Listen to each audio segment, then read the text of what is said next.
जय राधा माधव कुंज बिहारी।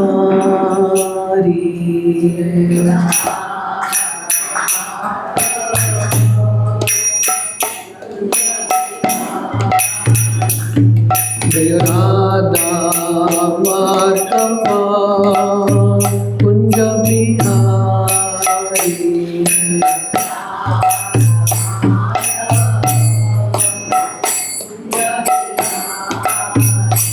जय गोपी जन वल्लभ गिरि पर दारी।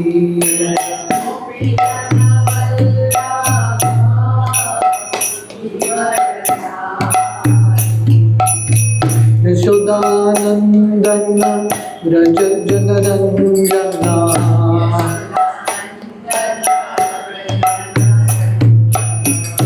जमुना तीरा वनचारी।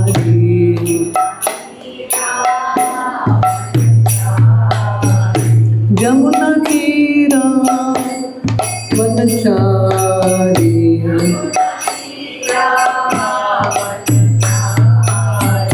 जय राधा माधव कुंज बिहारी।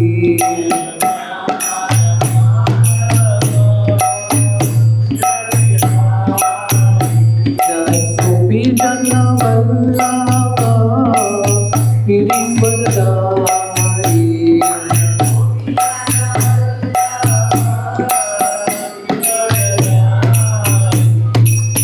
यशोदानंदन व्रज जनरंजना।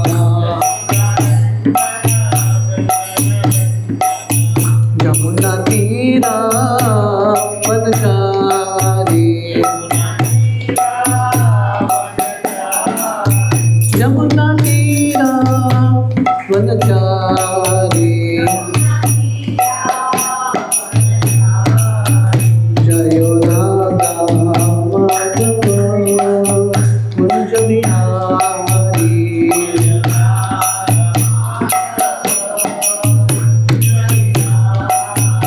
हरे कृष्णा कृष्ण कृष्ण हरे हरे, हरे राम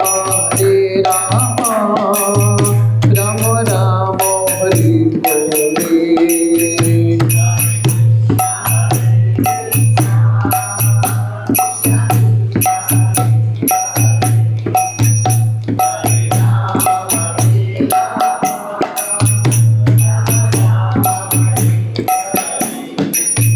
हरे कृष्णा कृष्ण कृष्ण हरे हरे, हरे राम राम राम हरे हरे।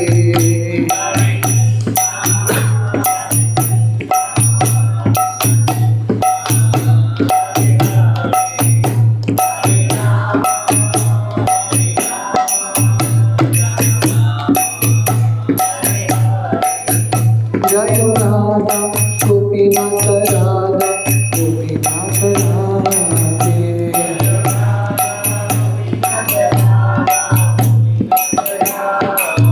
जय राधे जय राधे जय राधे जय श्री राधे।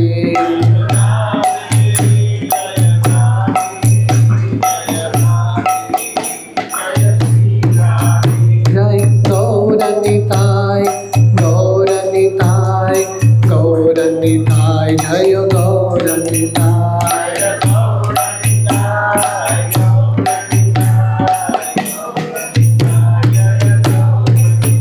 जय जय प्रभुपाद प्रभुपाद जय जय प्रभुपाद।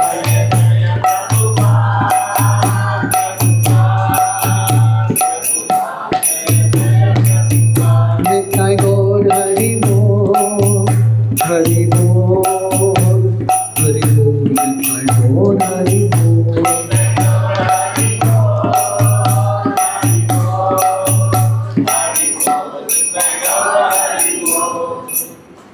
हरिनाम संकीर्तन की जय। ओम ज्ञानतिमिरन्धस्य ज्ञानाञ्जनशलाकया चक्षुरुन्मिलितं येन तस्मै श्रीगुरवे नमः।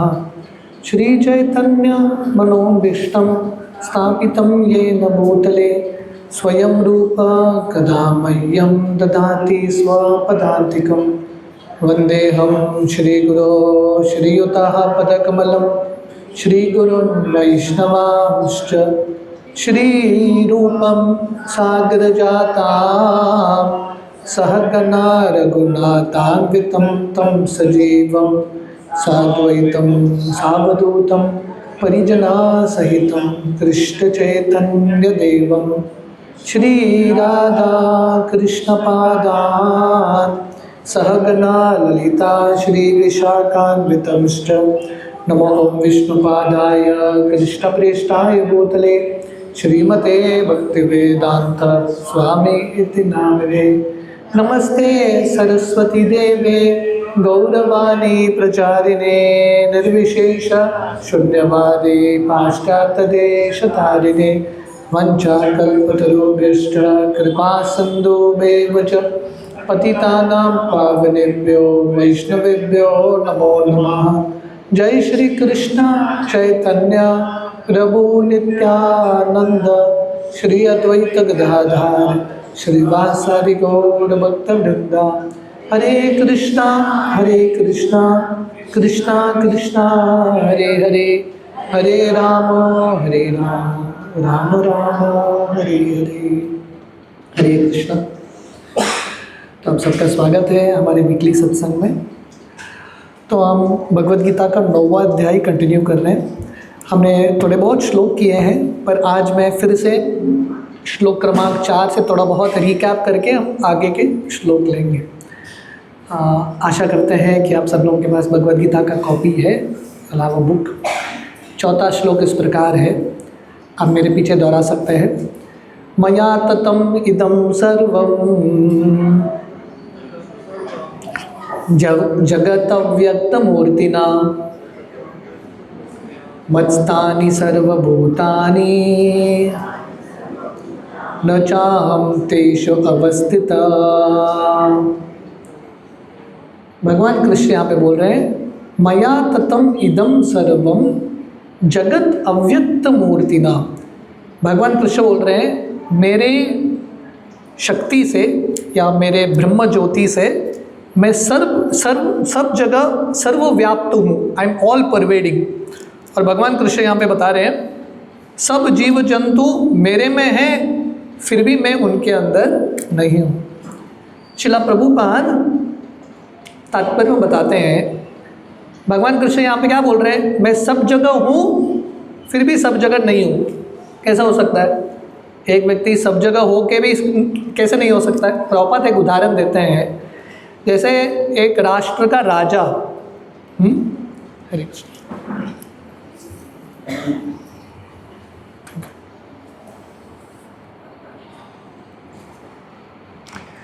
जैसे एक राष्ट्र का राजा, उसके निरीक्षण में सब कार्य चल रहा है पूरे राज्य में, पर वो राजा सब जगह एक समय पे उपस्थित होता है क्या? नहीं।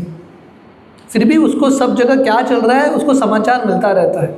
मतलब अपने रिप्रेजेंटेटिव्स के माध्यम से राजा सब जगह है। तो वैसे ही भगवान कृष्ण सब जगह हैं, फिर भी भगवान कृष्ण यहाँ पे बोल रहे हैं, उनका एक अपना एक धाम है जहाँ पे भगवान कृष्ण गोलोक वृंदावन में रहते हैं। तो इसका अर्थ है भगवान कृष्ण अपने शक्तियों के माध्यम से सर्वव्याप्त है। He is all pervading. शास्त्रों में एक श्लोक है, सर्वखल इद ब्रह्म। भगवान का ये जो ब्रह्म ज्योति है सब जगह है। श्रील प्रभुपाद और एक उदाहरण देते हैं, सूर्य एक जगह पे है ना, पर सूर्य की किरण सब जगह है कि नहीं? तो वैसे ही भगवान अपने धाम में होते हैं, पर भगवान की शक्तियाँ सर्वव्याप्त है।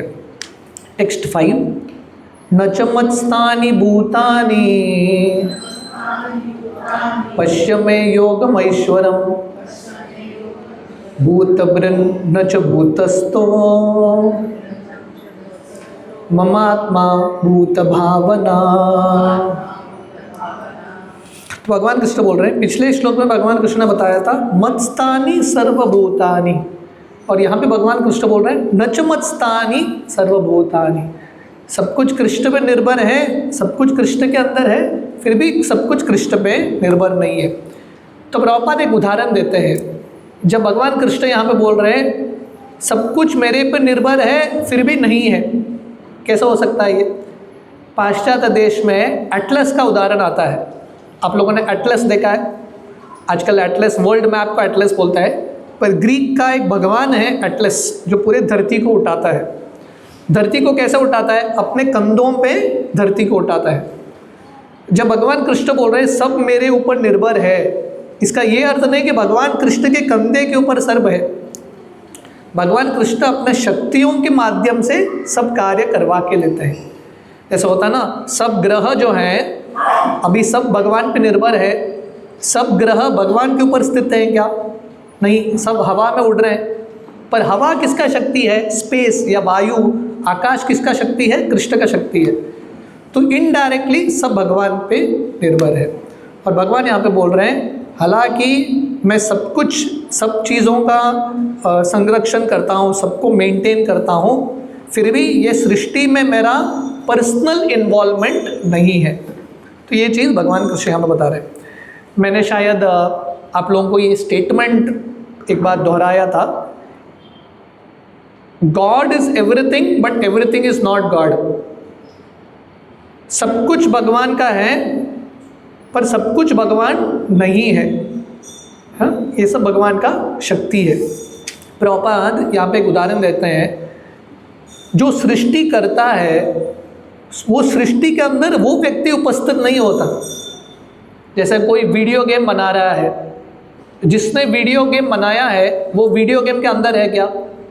नहीं, उसने वीडियो गेम बनाया है तो वीडियो गेम के अंदर वो कैसा होगा? वो बाहर है इसलिए वीडियो गेम बना पा रहा है।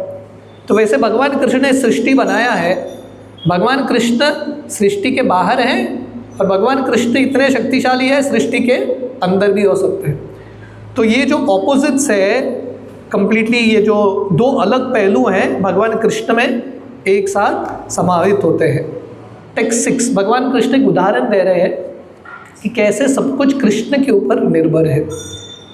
छठा श्लोक इस प्रकार है, यथा आकाश स्थितो नित्यम वायो सर्वत्र गोमहान् तथा सर्वाणि भूतानि मत्स्थानीति उपधारया। तो भगवान कृष्ण एक उदाहरण दे रहे हैं, जैसे हवा चलता है, हवा जब चलता है बहुत तेज़ होता है उसका गति, पर हवा किसके अंदर है? आकाश के अंदर है, स्काई के अंदर हवा चलती है। तो वैसे ही भगवान कृष्ण वो आकाश की तरह है जिनके निरीक्षण में ये पूरा सृष्टि चलता है। सब कुछ भगवान के निरीक्षण के अनुसार चल रहा है। तो प्रभुपाद तात्पर्य में इंग्लिश में कहावत है, not a blade of grass moves without the sanction of God.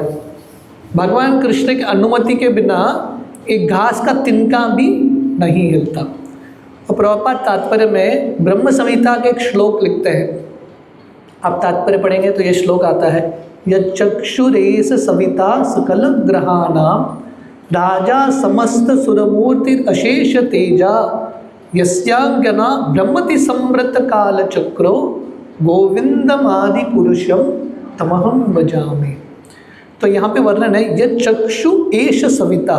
Savita करते सूर्य, सूर्य भगवान के एक आंख की तरह है।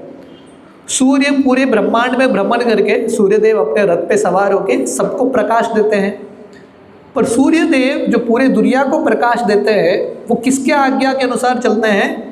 यहाँ पे वर्णन है, यस्यांगना ब्रह्मति, भगवान के आज्ञा के अनुसार सूर्यदेव अपना कार्य करते हैं। तो ऐसे ही भगवान कृष्ण के सृष्टि या भगवान कृष्ण की इच्छा अनुसार ये पूरा दुनिया चलता है। मैया दक्षेण प्रकृति सुयते स चराचरम। भगवान कृष्ण बोलते हैं उनकी अध्यक्षता में ये प्रकृति चलता है। टेक्स्ट 7 हम 8वां श्लोक पढ़ेंगे। प्रकृतिम स्वाम अवस्थाभ्य विसृजामि पुनः पुनः भूतग्रामम् इमं कृष्णम् अवश्यम प्रकृते वशात्। मैं थोड़ा फास्ट जा रहा हूँ क्योंकि ये श्लोक हमने किए हैं। I think we have done all the shlokas. थोड़ा रिकैप के रूप में कर रहा हूँ। तो भगवान कृष्ण यहाँ पे बोल रहे हैं ये दुनिया में सृष्टि होता है, सृष्टि का पालन पोषण होता है और संहार होता है। ये तीनों चीज़ भगवान कृष्ण के निरीक्षण में चलता है। क्रिएशन, मेंटेनेंस, डिस्ट्रक्शन सब कृष्ण के निरीक्षण में चलता है, कृष्ण की इच्छा अनुसार। जैसा बाइबल में बोलते हैं ना, गॉड विल्ड, भगवान ने इच्छा किया सृष्टि होना चाहिए, सृष्टि हो गया। भगवान इच्छा करता है सृष्टि का संहार होना चाहिए, सृष्टि का संहार होता है। तो इस प्रकार भगवान कृष्ण बताते हैं। टेक्स्ट 10 जो श्लोक में बता रहा था बहुत महत्वपूर्ण श्लोक है। ये श्लोक आप मेरे पीछे दोहराइए, थोड़ा ज़ोर से ध्यान से सुनिए। जिनके पास पुस्तक नहीं है ध्यान से सुनना और ज़ोर से बोलना, ठीक है। 10th श्लोक। मय्या दक्षेण प्रकृति सूयते सचराचरं हेतुनानेन कौन्तेय जगद्विपरिवर्तते। We'll repeat it again. मय्या दक्षेण प्रकृति सूयते सचराचरं हेतुनानेन कौन्तेय जगत विपरिवर्तते। तो भगवान कृष्ण क्या बोल रहे हैं? मय्या दक्षेण प्रकृति, मेरे अध्यक्षता में, मेरे सुपरविजन में, अध्यक्षता कर रहे सुपरविजन, मेरे अध्यक्षता सुपरविजन में प्रकृति चलता है। और प्रकृति का अर्थ क्या है? सूयते सचराचरम। प्रकृति के दो भाग है, चर अचर, मूविंग नॉन मूविंग। और सृष्टि का हेतु नानेन कौन्तेय जगत विपरिवर्तते, सृष्टि का संहार, सृष्टि का पालन पोषण, ये सब कृष्ण के इच्छा अनुसार चलता है। All this happens by the desire of Krishna. प्रकृति जो है कृष्ण के इच्छा अनुसार कार्य करती है। तो इन सब श्लोकों में हमने क्या देखा कि भगवान कृष्ण साधारण मनुष्य की तरह दिखते हैं, पर भगवान कृष्ण इतने महान है, उनके अध्यक्षता में सब कुछ चलता है। देवी देवता उनके आज्ञा के अनुसार कार्य करते हैं। पर अगले श्लोक में भगवान कृष्ण बताते हैं, हालांकि कृष्ण इतने महान है, ऐसे कैटेगरी के लोग हैं जो कृष्ण की निंदा करते हैं या कृष्ण को साधारण मनुष्य मानते हैं। ऐसे लोगों को भगवान कृष्ण क्या करके संबोधित करते हैं? ऐसे लोग मूर्ख हैं, फूल्स या दुरात्मा, सबसे गिरे हुए मनुष्य हैं। टेक्स्ट 11। अवजानन्ति मामूढ़ा मानुषं तनुमाश्रित परं भावम् अजानन्तो मम भूत महेश्वरम्। We'll repeat it again. अवजानन्ति मामूढ़ा मानुषं तनुमाश्रिता परं भावम् अजानन्तो मम भूत महेश्वरम्। भगवान कृष्ण बोल रहे हैं अवजानन्ति मामूढ़ा, मूर्ख लोग, मूढ़ का अर्थ है मूर्ख, ऐसे मूर्ख लोग मुझे जानते नहीं है। मानुष्यम तनुमाश्रित, उनको लगता है कि मैं मनुष्य हूँ, वो देख नहीं पाते हैं मेरे अद्भुत ऐश्वर्य को, वो पहचान नहीं पाते। परम भावम अजानन्तो मम भूत महेश्वरम, मैं इतना सब कार्य कर रहा हूँ फिर भी लोग मुझे पहचान नहीं पाते। तो प्रभुपाद तात्पर्य में लिखते हैं, ये दुनिया में हर व्यक्ति के पास कुछ न कुछ शक्ति होता है कि नहीं? पर हर शक्तिशाली व्यक्ति से श्रेष्ठ कोई और होता है। जैसे गवर्नमेंट में एक डायरेक्टर होता है, उसके ऊपर एक सेक्रेटरी होता है, उसके ऊपर एक मिनिस्टर होता है, प्राइम मिनिस्टर होता है, चीफ मिनिस्टर, प्राइम मिनिस्टर, ऐसा करते जाएंगे। जब आप ऐसे व्यक्ति के पास पहुंचेंगे जिसके ऊपर और कोई नहीं, दैट इज कृष्णा, वो है कृष्ण, ईश्वर परम कृष्ण सच्चिदानंद विग्रह। तो ये कृष्ण का पोजीशन है। कृष्ण भगवान से जितने भी देवी देवता आत्मा सब कुछ कृष्ण से आता है। हमने 7वें अध्याय में देखा है, भगवान कृष्ण वर्णन करते हैं भूमि अपो नलो वायुर खम मनो बुद्धि रेवच, कैसे धरती आकाश सब कुछ कृष्ण से आता है।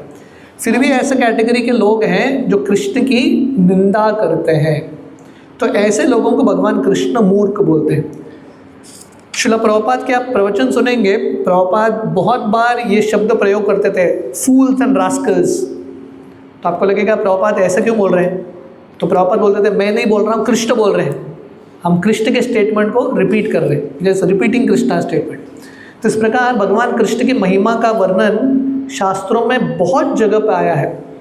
प्रभुपाद भागवतम का एक श्लोक लिखते हैं, कृतवान किल कर्माणि सह रामेण केशव अतिमर्त्यानि भगवान गूढ़ा कपुट मानुस। तो यहाँ पे वर्णन आता है, कृष्ण मनुष्य के रूप में लीलाएं करते हैं।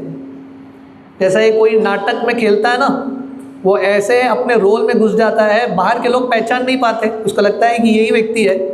तो वैसे भगवान कृष्ण जब मनुष्य के रूप में लीला करते हैं, ऐसा लगता है कि वो भी साधारण मनुष्य हैं, अपने माँ को देख के डर जाते हैं, पर कृष्ण भगवान का ये सब लीला है। गूढ़ कपट मानुष, गूढ़ कपट मानुष करते हैं भगवान कृष्ण की सीक्रेट लीलाएं हैं, जो बुद्धिमान व्यक्ति है कृष्ण के लीलाओं को समझ जाएगा।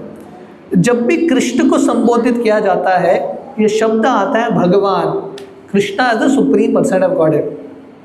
भागवतम में पहला स्कंद, शायद तीसरा अध्याय, जहाँ पे भगवान कृष्ण के अलग अलग अवतारों का वर्णन है।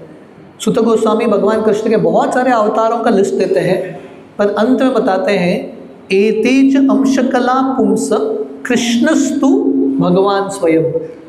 भगवान कृष्ण के बहुत सारे अवतार हैं, पर कृष्णस्तु भगवान स्वयं। Krishna is that original personality of God.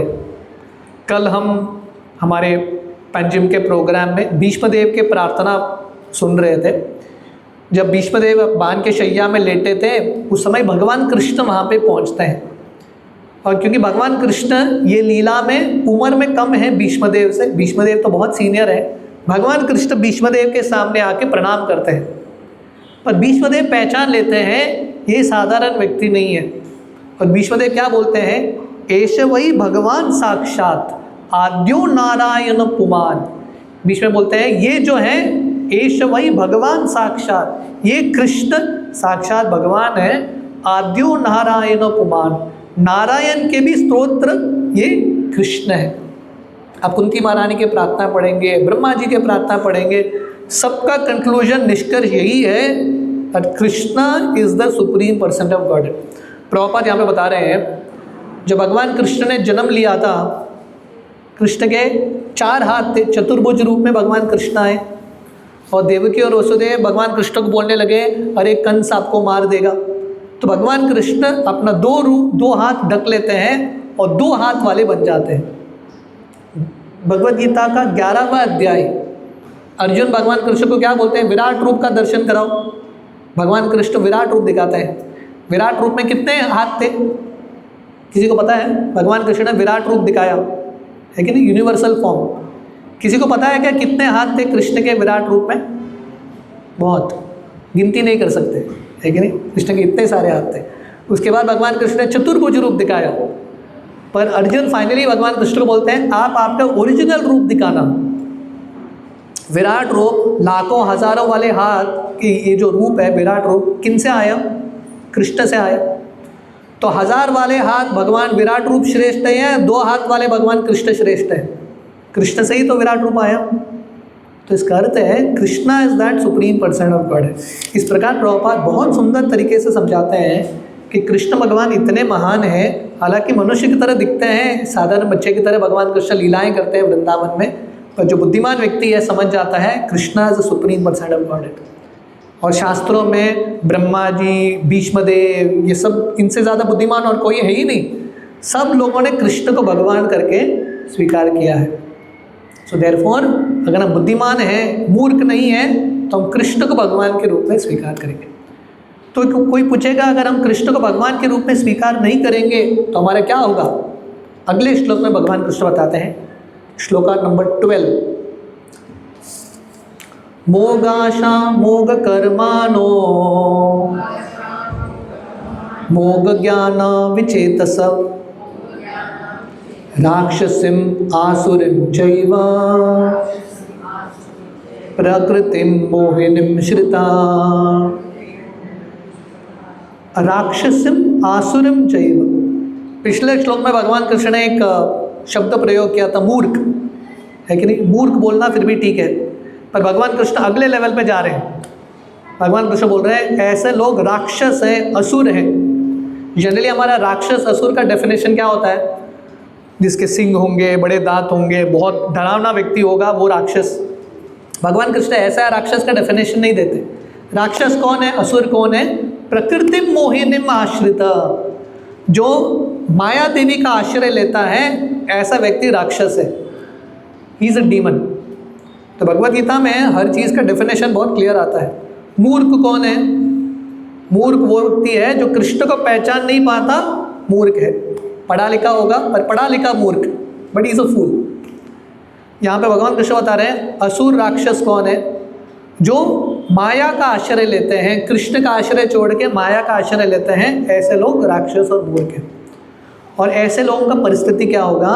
मोग आशा, उनका जितना भी आशा है सब व्यर्थ चला जाएगा। They will be bewildered. मोग कर्मानो, उनका सब कर्म भी व्यर्थ चला जाएगा। मोग ज्ञान, उनके ज्ञान भी व्यर्थ जाएगा। तो उनका लिटरली ये दुनिया में और अगले जिंदगी में कुछ भी नहीं होने वाला। They will be lost in this world. जिसने कृष्ण का आश्रय नहीं लिया उसने सब खो लिया। He lose everything in this world. इस प्रकार प्रभुपाद बता रहे हैं कृष्ण को साधारण मनुष्य मानना ये सबसे बड़ा अपराध है। तो प्रभुपाद तात्पर्य में लिखते हैं, यहाँ पे कृष्ण भगवान क्या बोल रहे हैं? राक्षस असुर। प्रभुपाद बता रहे हैं सबसे बड़ा राक्षस कौन है? जो कृष्ण को साधारण मनुष्य मानता है या कृष्ण के रूप को माया करके मानता है, ऐसा व्यक्ति सबसे बड़ा राक्षस है, सबसे बड़ा असुर है। आध्यात्मिक गुरु भी हो सकता है, और जो बोलता है कृष्ण का रूप माया है, that means he is a demon, सबसे बड़ा राक्षस। और प्रभुपाद यहाँ पे बता रहे हैं ये बहुत बड़ा अपराध है, ऐसे व्यक्ति को निश्चित रूप से दंड मिलेगा। तो अब तक भगवान कृष्ण ने उनके महानता के बारे में बताया, और भगवान कृष्ण बोलते हैं जो लोग कृष्ण के महानता को समझ के कृष्ण का आश्रय नहीं लेते वो राक्षस और असुर। जैसे दुर्योधन, हाँ, दुर्योधन को बहुत सारे लोग आके कृष्ण का महिमा बताया, व्यासदेव, भीष्मदेव, सब लोग आके दुर्योधन को प्रवचन दिया उन लोगों ने, अरे कृष्ण भगवान है स्वीकार करो। पर दुर्योधन राक्षस, कृष्ण का आश्रय नहीं लिया। तो वैसे रामायण में रावण था, उसको इतने सारे लोगों ने बुद्धि दिया, फिर भी वो कृष्ण का आश्रय नहीं लेता। तो ऐसे लोग राक्षस है, असुर है, मूर्ख है। हमको इनकी तरह नहीं बनना। हमको क्या बनना चाहिए? अगले श्लोक में भगवान कृष्ण बताते हैं, this is what we have to become. Text 13 बहुत ही महत्वपूर्ण श्लोक है। महात्मनस्तु मां पार्थ दैवीं प्रकृतिमाश्रिता भजन्ति अनन्य मनसो ज्ञात्वा भूतादिमव्ययम्। once again, महात्मनस्तु मां पार्थ दैवीं प्रकृतिमाश्रिता भजन्ति अनन्य मनसो ज्ञात्वा भूतादिमव्ययम्। तो यहाँ पे भगवान कृष्ण बोल रहे हैं महात्मनस्तु मां पार्थ। महात्मा, पिछले श्लोक में भगवान कृष्ण ने राक्षस, असुर, मूढ़, दुरात्मा का डेफिनेशन दिया है। यहाँ पे भगवान कृष्ण महात्मा का डेफिनेशन देते हैं। महात्मा का अर्थ क्या है? Great man, a great person. हमको महान बनना है। महात्मा कौन है? महात्मनस्तु मां पार्थ दैवीं प्रकृतिम आश्रित। असुर कौन है?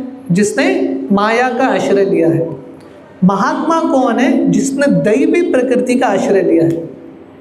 भगवान के दो प्रकृति है, एक महामाया, एक योग माया, एक दुर्गा देवी, एक श्रीमती राधा रानी। जो माया देवी का आश्रय लेते हैं उनको राक्षस, असुर बोलते हैं। जो श्रीमती राधा रानी, योग माया, भक्ति देवी का आश्रय लेते हैं उनको महात्मा बोलते हैं। तो हमको महात्मा बनना है, भक्ति का आश्रय लेना है, श्रीमती राधा रानी का आश्रय लेना है। और ऐसे महात्मा क्या करते हैं? भजन्ति अनन्य मनसो, ऐसे महात्मा क्या करते हैं? कृष्ण का भजन करते हैं। कैसे? अनन्य मनसो, अन्य का अर्थ है अदर्स, अनन्य का अर्थ है विदाउट एनीथिंग एल्स, किसी और चीज़ पे अपना फोकस लगाए बिना अपना पूरा जो शक्ति है, ऊर्जा, सब कुछ कृष्ण पे केंद्रित करते हैं। ज्ञात्वा भूतादिम अव्ययम। और ऐसे महात्मा मूर्ख नहीं है, बहुत बुद्धिमान है।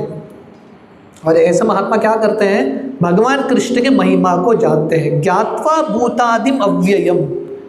तो कृष्ण का भक्ति करना है, अल्टीमेटली सब शास्त्रों का निचोड़ है कृष्ण का भक्ति करना, नाम जप करना। तब बोलेंगे नाम जप करना ही सब शास्त्रों का निचोड़ है, तो शास्त्र पढ़ना क्यों है? क्योंकि शास्त्र पढ़ के ही आपको कन्विक्शन आएगा नाम जप करने के लिए, है कि नहीं?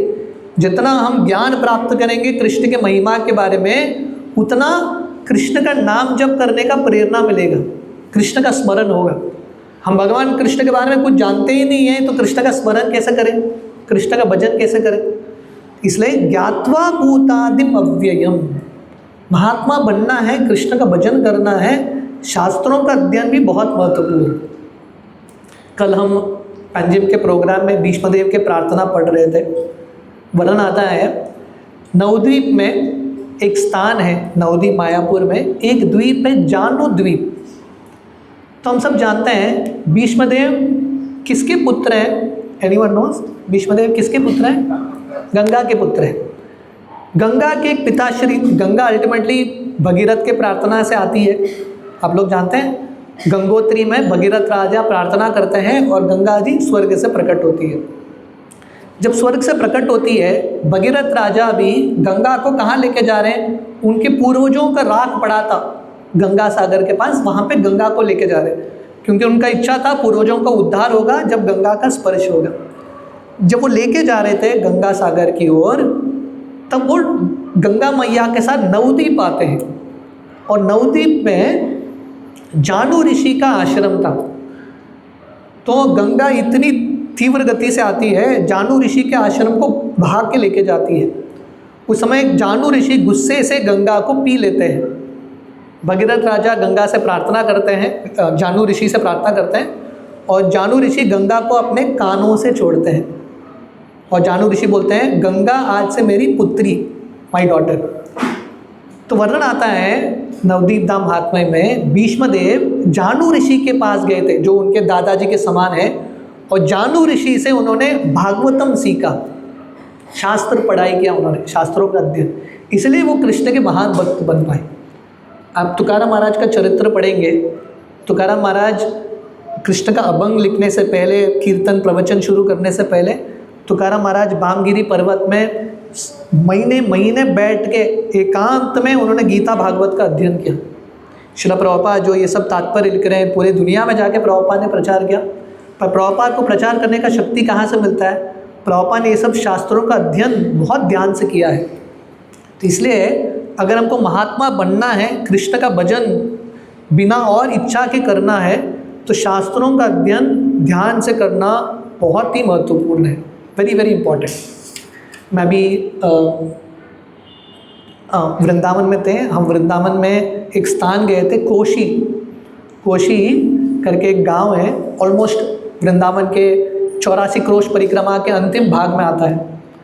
तो वहाँ पे भक्तिसिद्धांत सरस्वती ठाकुर जो श्रील प्रभुपाद के गुरु थे, उस समय उन्होंने एक वृंदावन यात्रा किया था, लगभग 1 महीने का यात्रा।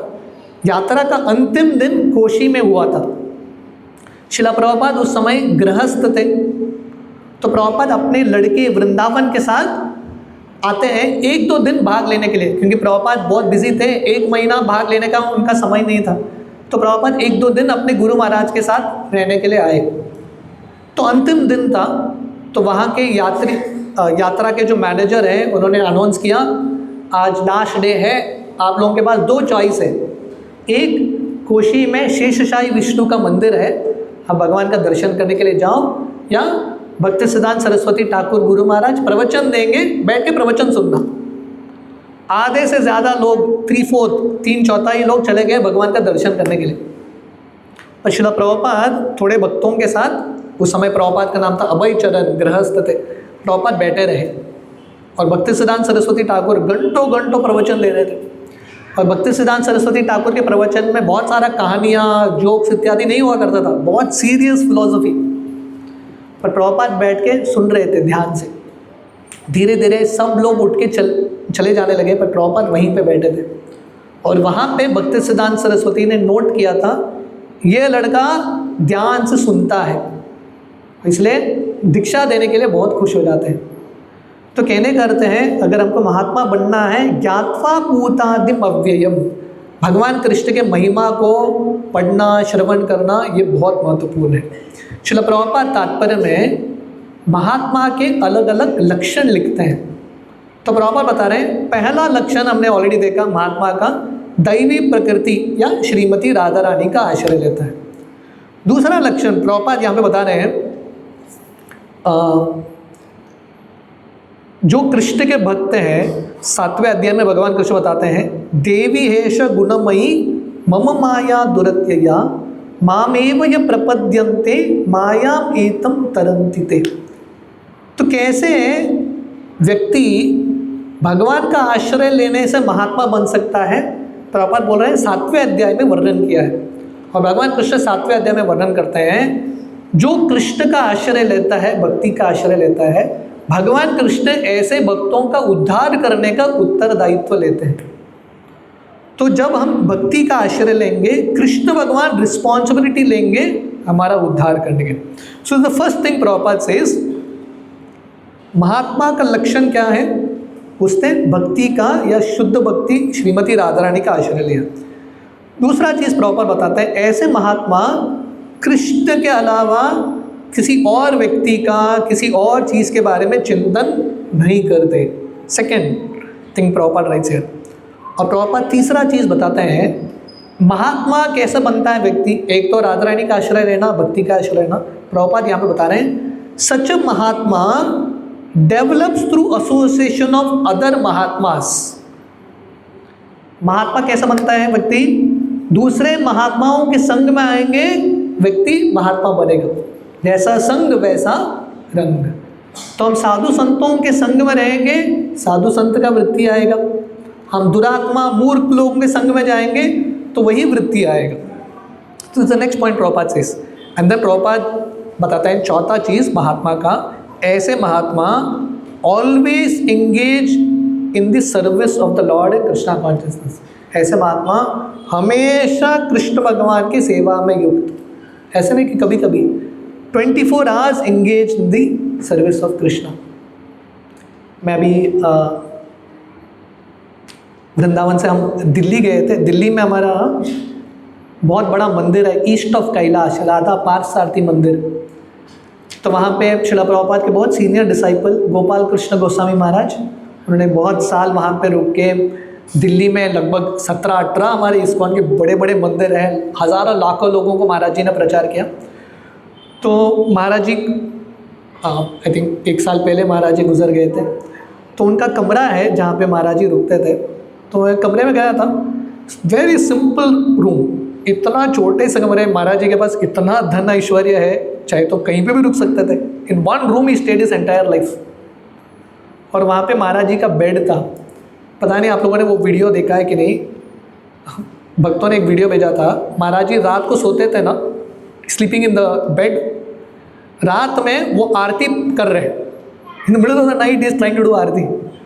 मतलब इतने कृष्णा कॉन्शियस हैं, नींद में भी उनका आरती चल रहा है, जब चल रहा है। So this is a pure devotee. ऐसे शुद्ध भक्त होते हैं जो 24 आवर्स कृष्ण भावनामृत में युक्त है। So these are great mahatmas. तो ऐसे महात्मा हमारे एग्जाम्पल्स हैं, हमको धीरे धीरे पढ़ना है। श्रील प्रभुपाद एक बार प्रवचन दे रहे थे, 12 महाजन के बारे में बता रहे थे। कल हम चर्चा कर रहे थे 12 महाजन, भीष्म, जनक, प्रहलाद, शिवा, ब्रह्मा जी इत्यादि। तो प्रभुपाद जब ये 12 महाजनों के बारे में बता रहे हैं, तो एक शिष्य प्रभुपाद जी को बोले, प्रभुपाद जी आप 13वें महाजन हो। प्रभुपाद बोले दैट्स ऑल राइट, पर आप लोग मैं जो बोल रहा हूँ उसका पालन करोगे तो 14वें महाजन आप भी बनोगे। So we all have to become slowly in that line. अगला श्लोक भगवान कृष्ण महात्मा के और लक्षण बताते हैं। सततम कीर्तयन्तो माम यतन्तश्च दृढव्रता नमस्यन्तश्च मां भक्त्या नित्ययुक्ता उपासते। और एक बार जोर से बोलना है। सततं कीर्तयन्तो मां यतन्तश्च दृढव्रता नमस्यन्तश्च मां भक्त्या नित्ययुक्ता उपासते। Beautiful verse. So it's a clear cut definition. Prabhupada बोल रहे हैं यहाँ पे, Prabhupada is like very strong. Prabhupada बोल रहे हैं किसी को रबर स्टैम्प करके महात्मा बना नहीं सकते, ये महात्मा। प्रभुपाद बोल रहे हैं महात्मा मतलब लक्षण होना चाहिए महात्मा का। महात्मा बोल के कोई महात्मा नहीं बनता, महात्मा के लक्षण होने चाहिए। महात्मा के लक्षण और क्या हैं यहाँ पे भगवान कृष्ण बता रहे हैं। सततम कीर्तयन्तो माम, कृष्ण भगवान कृष्ण का कीर्तन, माम सततम कीर्तयन्तो, constantly chanting the glories of Krishna. कीर्तन का दो अर्थ है, एक तो भगवान के नामों का उच्चारण, दूसरा भगवान के कीर्ति का उच्चारण। भगवान के गुणों का प्रचार करना, भगवान के उपदेशों का प्रचार करना, कीर्तन करना। सततम कीर्तयन्तो माम, ऑलवेज ग्लोरीफाइंग कृष्णा। यतन्तश्च दृढ़व्रता, यतन्तश्च का अर्थ है एंडेवरिंग, मेहनत करता है। कैसे? दृढ़व्रता, दृढ़ व्रत के साथ। उसका व्रत जो है बहुत ही डिटरमिन्ड है, बहुत ही स्ट्रांग है। नमस्यन्तश्च माम भक्त्या, नमस्यन्त हमेशा भगवान को प्रणाम करता रहता है। च माम भक्त्या, ऐसे भक्त जो हैं नित्य युक्त उपासते, ऐसे भक्त नित्य युक्त, कंटिन्यूसली एंगेज्ड, किसमें? भगवान कृष्ण की उपासना में। तो यहाँ पे दो शब्द आए हैं, सततम, नित्य, दोनों का अर्थ वही है, कंटिन्यूसली। सततम इज कंटिन्यूसली, नित्य इज कंटिन्यूसली। दो बार भगवान बता रहे हैं महात्मा का ये लक्षण है, कंटिन्यूसली बीइंग कृष्णा कॉन्शियस। तो प्रभुपाद यहाँ पे बता रहे हैं महात्मा का एक ही बिजनेस है। महात्मा का बिजनेस क्या है? उसका एक ही बिजनेस है, भगवान का गुणगान करना। That is the only business of a mahatma. बाकी बिजनेस है बट उसका मेन बिजनेस है भगवान के नामों का गुणगान करना। श्रील प्रभुपाद जो ये श्लोक के तात्पर्य लिख रहे हैं, प्रभुपाद जब गृहस्थ भी थे, प्रभुपाद अपने गृहस्थ ड्यूटीज़ को निभाते हुए भी प्रभुपाद ने यथाशक्ति जितना हो सके प्रभुपाद ने प्रचार करने का प्रयास किया। So this is the mood of महात्मा, is no other business other than to glorify Krishna. Srila Bhaktivinoda Thakur गृहस्थ थे, still he tried his best to preach. तो प्रभुपाद यहाँ पे बता रहे हैं जो ऐसे महात्मा हैं वो किसी देवता की आराधना नहीं करते, they don't worship Krishna other demigods, वो किसी मनुष्यों का गुणगान नहीं करते। ये दुनिया में व्यक्ति को किसी न किसी का गुणगान करना है या किसी न किसी का सेवा चापलूसी करना है कि नहीं? आप कृष्ण भगवान का गुणगान नहीं करेंगे तो ये दुनिया के पॉलिटिशियंस का, इनका उनका गुणगान करना पड़ेगा, है कि नहीं? तो प्रभुपाद यहाँ पे बता रहे हैं महात्मा मतलब he is always engaged in devotional service. यहाँ पे एक भक्ति में नवविधा भक्ति है, उसमें से एक यहाँ पे आया है कीर्तन, बट महात्मा मतलब who is always engaged in the 9 process of devotional service. ये नवविधा भक्ति क्या है? श्रवण, कीर्तन, स्मरण इत्यादि, कंटिन्यूसली एंगेज, किसी न किसी रूप में कंटिन्यूसली भगवान का सेवा कर रहे हैं। और प्रभुपाद आगे बता रहे हैं एक तो सततम कीर्तयन्तो माम, किसी न किसी रूप में मन को या अपनी इंद्रियों को भगवान की सेवा में लगाना। दूसरा यतन्तश्च दृढ़व्रता, यतंत का अर्थ है एंडेवरिंग, मेहनत करना। देखिए दुनिया में कुछ डिग्री प्राप्त करने के लिए इतना मेहनत है कि नहीं? कृष्ण को प्राप्त करने के लिए भी मेहनत करना, putting some effort to understand Krishna, Krishna को समझने का, शास्त्रों को समझने का या सेवा करने का मेहनत करना। यतन्तश्च दृढ़व्रता, दृढ़व्रता का अर्थ है डिटर्मिनेशन। तो प्रभुपाद यहाँ पे बोल रहे हैं डिटर्मिनेशन का अर्थ क्या है? Prabhupada says firm determination to achieve the ultimate end, the association of the Supreme Lord in one of the 5 rasas. हमको डिटरमिन होना चाहिए कि मुझे कृष्ण का संग प्राप्त करना है, ये डिटर्मिनेशन होना चाहिए। ऐसा ही व्यक्ति महात्मा बन सकता है, नहीं तो नहीं होगा। So that determination is very very important. दृढ़ता बहुत ज़रूरी है कि मुझे कुछ भी हो जाए, कुछ भी कीमत हो, मुझे कृष्ण को प्राप्त करना है। और वो दृढ़ता कैसे दिखता है, प्रॉपर यहाँ पे बता रहे हैं, सिंपल चीज़, एकादशी का पालन करना। Proper says there are certain activities that are called determined. भक्तों को ये करना ही करना है। एकादशी का पालन करना, 16 माला का जप करना, सत्संग में आना, गीता पढ़ना, ये सब करना। प्रॉपर हम बता रहे हैं, all these rules and regulations are offered by the great acharyas for those who are actually interested in getting admission into the supreme personality of God and the spiritual world.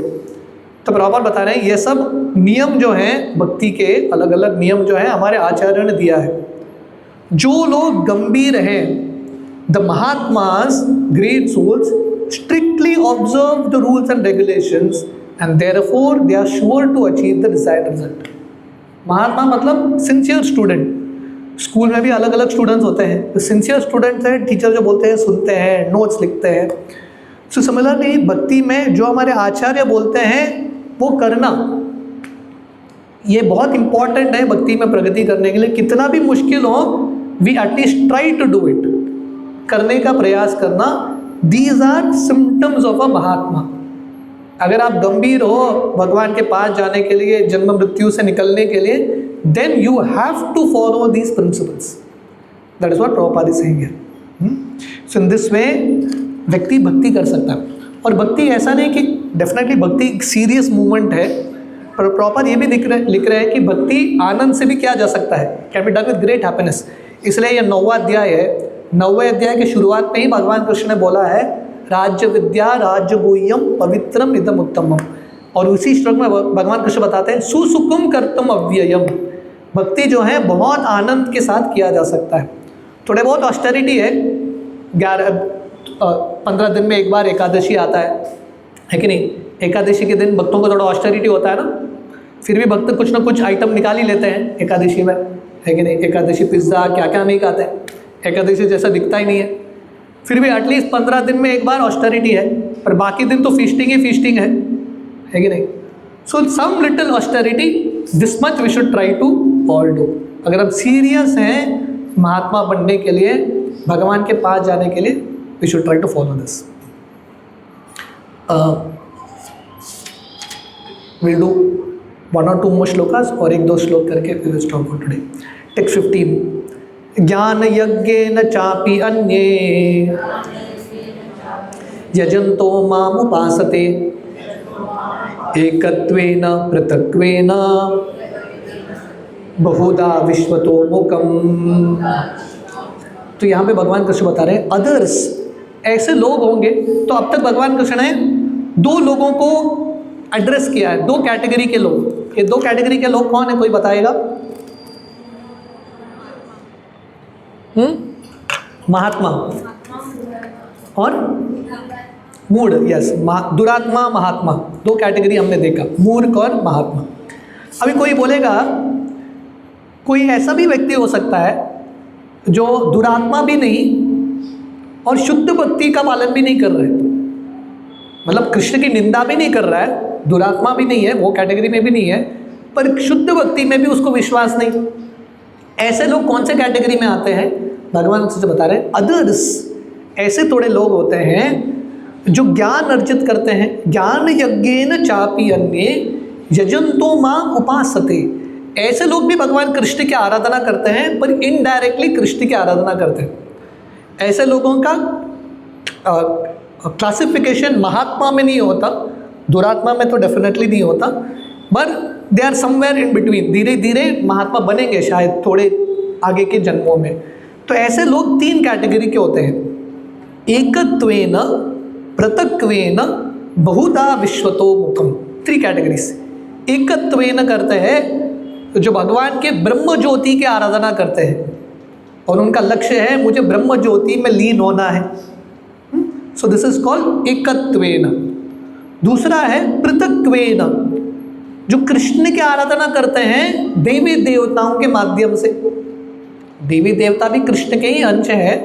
Best सबसे बुद्धिमता है directly Krishna की आराधना करो, और जो लोग हैं जो देवी देवताओं की उपासना कर रहे हैं इनडायरेक्टली कृष्ण के पास पहुंचता है, वो भी ठीक है, that is also okay. At least कहीं से तो उनका शुरुआत हो रहा है। पृथक्वेन बहुधा विश्वतो मुखम। और तीसरे कैटेगरी के लोग हैं जो है भौतिक सृष्टि की आराधना करते हैं। सृष्टि भी कृष्ण का शक्ति है, विराट रूप, जो विराट रूप की आराधना करते हैं, third category. So these are the three categories in between. दुरात्मा और महात्मा के बीच में ये तीन लोग हैं जो धीरे धीरे ये नियमों का पालन करेंगे तो उनका महात्मा बनने का चांस है कई जन्मों बाद। जैसे भगवान कृष्ण गीता में बताते हैं, बहुनाम जन्मनाम अन्ते ज्ञानमाम प्रपद्यते वासुदेव सर्वमिति स महात्मा सुदुर्लभ। बहुत जन्मों के ज्ञान अर्जित करने के बाद फाइनली कोई व्यक्ति महात्मा बन पाएगा। टेक्स्ट 16 से भगवान कृष्ण ये बता रहे हैं कि कैसे हर एक चीज़ में भगवान कृष्ण का उपस्थिति है, या हर चीज़ के सार जो है कृष्ण है। Krishna is the essence of everything. जैसे पिछले श्लोक में भगवान कृष्ण बताया सब कुछ मेरे पे निर्भर है, मैं सब कुछ हूँ, like that. So he is expanding that principle. वो सिद्धांत को भगवान कृष्ण आगे बढ़ा रहे हैं। टेक्स्ट 16, अहम कर्तुर अहम यज्ञ स्वादाहम अहम औषधम मंत्रोहम अहम एवाग्यम अहम अग्निर अहम उत्तम। इस श्लोक में ना सबसे इंपॉर्टेंट वर्ड है अहम। कृष्ण भगवान कितने बार बोल रहे हैं अहम अहम, so many times. So Krishna is the essence of everything. जो यज्ञ करते हैं ये भी एक कैटेगरी के लोग हैं जो कर्मकांड अलग अलग देवताओं के यज्ञ करते हैं। आप इंद्र चंद्र किसी का भी यज्ञ करो, भगवान कृष्ण बोलते हैं वो यज्ञ में जो मंत्र उच्चारण होता है वो मंत्र मैं हूँ, क्योंकि वेद कृष्ण से आ रहे हैं। वो अग्नि वो भी मैं हूँ, कृष्ण भगवान बोल रहे हैं वो घी आप अर्पण करते हो वो भी मैं हूँ। So ultimately I am everything. और यज्ञ के जो नियम हैं, जो रिचुअल्स हैं, वो भी मैं हूँ। So Krishna is the essence of everything. Proper तात्पर्य में लिखते हैं मंत्र का उच्चारण जो होता है, जो घी अर्पण होता है, जो आहुति अर्पण होता है, जो यज्ञ है, यज्ञ कुंड है, ब्राह्मण है, मंत्र है, सब कृष्ण ही है। Everything is Krishna. जो ये समझता है कृष्ण का भक्ति करने लगता है, he starts to worship Krishna. Text 17, पिताहम अस्य जगतो माता दाता पितामह वेद्यम पवित्रम ओंकार ऋक्साम यजुर एवच। तो भगवान कृष्ण बोल रहे हैं पिता हम अस्य जगतो, I am the father of the universe. पूरे संसार के पिता कौन है? कृष्ण। हम सब असली पिता, actual father is Krishna. Krishna is our father. पिता हम अस्य जगतो माता धाता पितामह। माता Krishna is our mother, Krishna पिता भी है, कृष्ण माँ भी है। धाता इज सपोर्टर, हमको सपोर्ट करने वाले कृष्ण। पितामह कृष्ण ग्रैंडफादर भी है। Krishna is everything.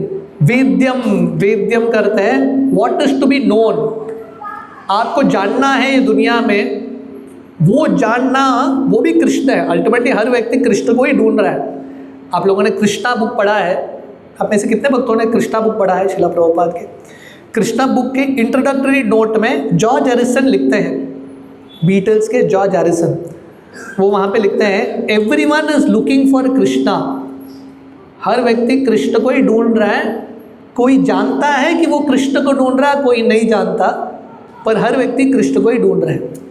आप बोलेंगे मैं कृष्ण को नहीं ढूंढ रहा हूँ, मैं पैसा को ढूंढ रहा हूँ, मैं आनंद को ढूंढ रहा हूँ। That is all Krishna. You are all looking for Krishna. तो वेद्यम जो हमको जानना है वो भी कृष्ण। वेद्यम पवित्रम, Krishna is the most purifying agent. Krishna सबको शुद्ध कर सकते हैं। ओमकार, ओम भी कृष्ण है। ऋग साम यजुर एवच, Rigveda, Samaveda, Yajurveda, everything is Krishna. We'll read one more shloka and then we'll stop for today. Very important shloka. Gatir bharta prabhu sakshi निवास शरणं सुहृद प्रभव प्रलयं स्थानं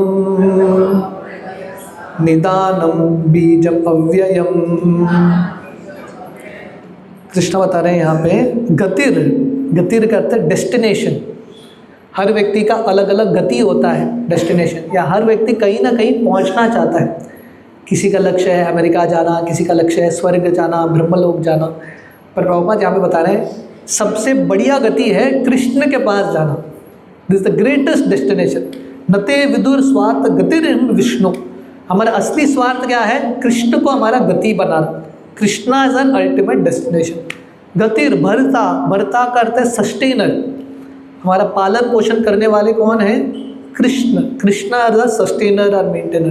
प्रभु, Krishna is the supreme Lord. Krishna भगवान प्रभु, सबके प्रभु कृष्ण है। साक्षी, Krishna is the witness. Krishna भगवान सब चीज़ों के साक्षी है। समय, सूर्य, चंद्र, ये सब कृष्ण के आंखें हैं। हर व्यक्ति के हर एक कार्य का साक्षी कृष्ण है। निवास, निवास मीन्स अबोर्ड। हर व्यक्ति कहीं ना कहीं पहुंचना चाहता है, या किसी धाम का आश्रय लेता है, किसी जगह का आश्रय लेता है। That place is also Krishna. वो जगह भी कृष्ण ही है। शरणम, कृष्णा इज दी शरणम इज रेफ्यूज। हर व्यक्ति ऐसा एक जगह जाना चाहता है जहाँ पे उसको सिक्योरिटी है, शांति है, पीस है, सब कुछ है। वो अल्टीमेट शरण जो है सिर्फ कृष्ण भगवान दे सकते हैं। Krishna is our ultimate shelter और रेफ्यूज। शरणम सिरत, सिरत का अर्थ है द मोस्ट इंटीमेट फ्रेंड, सबसे निकट के दोस्त। दोस्तों के भी अलग अलग कैटेगरी होते हैं। एक बंधु होता है, एक सखा होता है, एक प्रिया सखा होता है। सुरत मीन्स द वेल विशर। हम सबके हितैषी, हृदय से हम सबके मित्र कौन है? कृष्ण। श्रील प्रभुपाद भागवतम का 10वां स्कंद, जहाँ पे कृष्ण सुदामा का मिलन का लीला आता है। प्रभुपाद वो कृष्णा बुक के वो चैप्टर में प्रभुपाद लिखते हैं, सुदामा जी अपने उदाहरण से सिखा रहे हैं कि सबसे बड़ा बुद्धिमत्ता है कृष्ण को अपना मित्र बनाना। आप जान गए कि कृष्ण मेरे मित्र है। भक्तिविनोद ठाकुर उनके गीत में लिखते हैं, आमी व्हाट इज दैट वर्स? आमी बिना बंधु आर के आछे तुम्हार। भक्तिविनोद ठाकुर उनके गीत में लिखते हैं, भगवान कृष्ण बोल रहे हैं मेरे अलावा आपको कौन है ये दुनिया में दोस्त? Who is your friend in this world? तो हर दोस्त जो है दुनिया में उसका एक टाइम लिमिट होता है जहाँ तक वो हमारी मदद कर सकते हैं। पर Krishna is an ultimate friend. तो ये जानना कि कृष्ण हमारे वेलविशर है। सुरत प्रभव, प्रभव करते हैं डिसोल्यूशन। जब सृष्टि का संवार होता है वो भी कृष्ण करते हैं। प्रलय स्थानम, सस्टेनेंस, मेंटेनेंस, डिस्ट्रक्शन, सब कुछ कृष्ण ही कर रहे हैं। निदानम बीजम अव्ययम, निदानम करते हैं रेस्टिंग प्लेस। ऐसा होता है ना क्रिश्चियन, इसमें किसी के मरने के बाद लिखते हैं रेस्ट इन पीस, है कि नहीं? पर रेस्ट इन पीस कब होगा? मरने के बाद नहीं होता। रेस्ट इन पीस कब होता है? जब व्यक्ति कृष्ण का आश्रय लेता है तभी रेस्ट इन पीस होता है, नहीं तो पूरा दुनिया पीसेस में रहेगा। सो निदानम, Krishna is the ultimate resting place. बीजम, बीजम करते हैं इटर्नल सीड। हर चीज़ एक बीज से शुरू होता है। पेड़ एक बीज से शुरू होता है। बिल्डिंग बनाना एक आइडिया, आइडिया इज ऑल्सो बीज। हर चीज़ एक आइडिया, एक बीज से शुरू होता है। बच्चे का जन्म होता है बीज से। तो वो जो इटर्नल सीड है दैट इज कृष्णा। एंड अव्यय मीन्स इम्पेरिशेबल। सब चीज़ का नाश होगा पर कृष्ण का नाश नहीं होता। इस प्रकार भगवान कृष्ण, बहुत कृपा से भगवान कृष्ण अपने महिमा के बारे में बता रहे हैं, ताकि हम भगवान कृष्ण का महिमा का श्रवण करें, अपनी ज़िंदगी में उतारें, और धीरे धीरे ये कृष्ण की महिमा जानते हुए अगर हम भक्ति करेंगे, सततम कीर्तयन्तो माम, then we can also become a mahatma. तो यहाँ पे हम आज की कथा को विराम देंगे। टेक्स्ट 19 से we will continue next time. हरे कृष्णा। श्रील प्रभुपाद की जय। किसी का कुछ प्रश्न है? Anyone has any questions, any comments?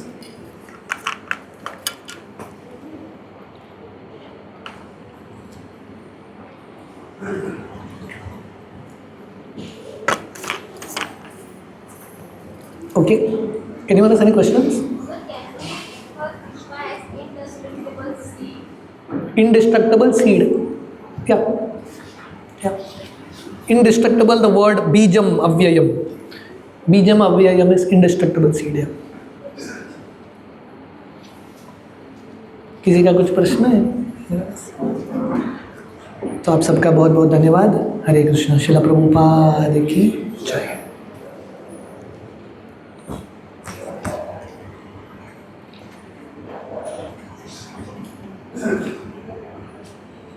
Oh, I think next week no class now. Yes, bro. Next week there's no class now There's no class. because I think there is a